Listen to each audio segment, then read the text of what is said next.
Hello. I'd like to speak to you about immunizations. And what I want to cover in this section is not immunizations for the pediatric population, but immunizations for folks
for physicians and nurses who are taking care of other patients.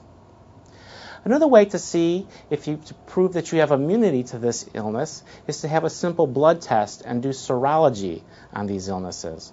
If you already have natural immunity or immunity from a previous immunization, you do not need another MMR vaccine. Okay? Chickenpox or varicella can be given to adults. The vaccine can be given to adults.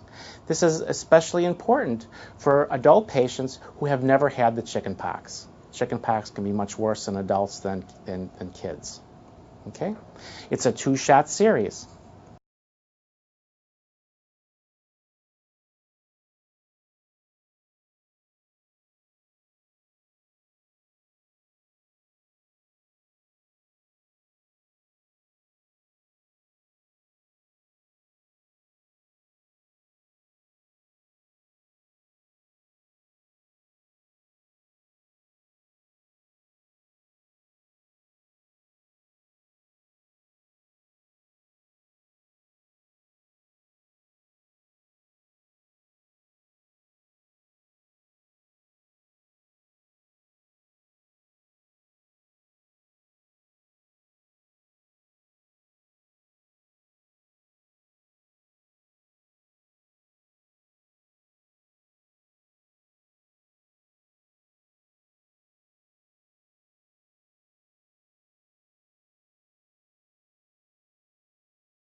Droplet spread.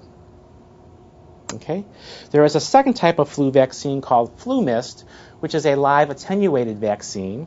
And this is only for people between the ages of 5 and 49 and should not be given to healthcare workers because a healthcare worker receiving this flu mist, this live attenuated vaccine, can spread this live attenuated influenza germ to their patients, and patients with bad immune systems can get sick and it will act as a pathogen and give them influenza. Pneumococcal vaccine is next on the list, and this vaccine is given to all patients over the age of 65. It's a one-time dose. It's also given to patients under the age of 65 who don't have a spleen, who are severely immunocompromised, or have renal failure.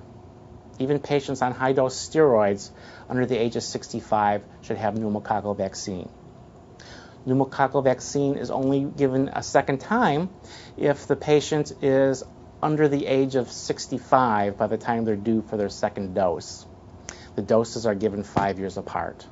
So, for example, if someone has renal failure at age 55, they would get 1 dose at age 55 and 1 dose at age 60.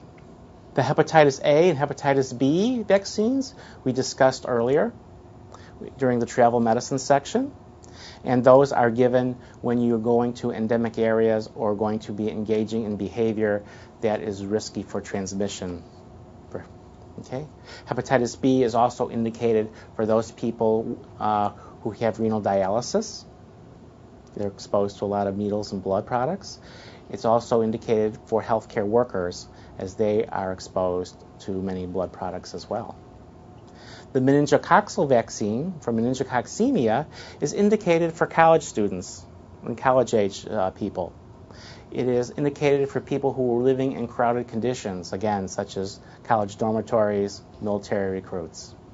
Meningococcal vaccine is indicated for young adults, especially those going on to college and living in college dormitories in crowded conditions. It is also needed for travel to Mecca during the Hajj. It comes in the form of a single shot and should be given to young adults. Now, the contraindications to these vaccines are relatively limited. We've talked about the acellular pertussis being not given to pregnant patients. The varicella vaccine and the measles and mumps vaccine should not be given to those who have damaged immune systems on high-dose corticosteroids, as well as the pregnant population. Also, the chickenpox vaccine should not be given to those with HIV infection. These are the red areas on this slide. That includes our discussion of immunizations.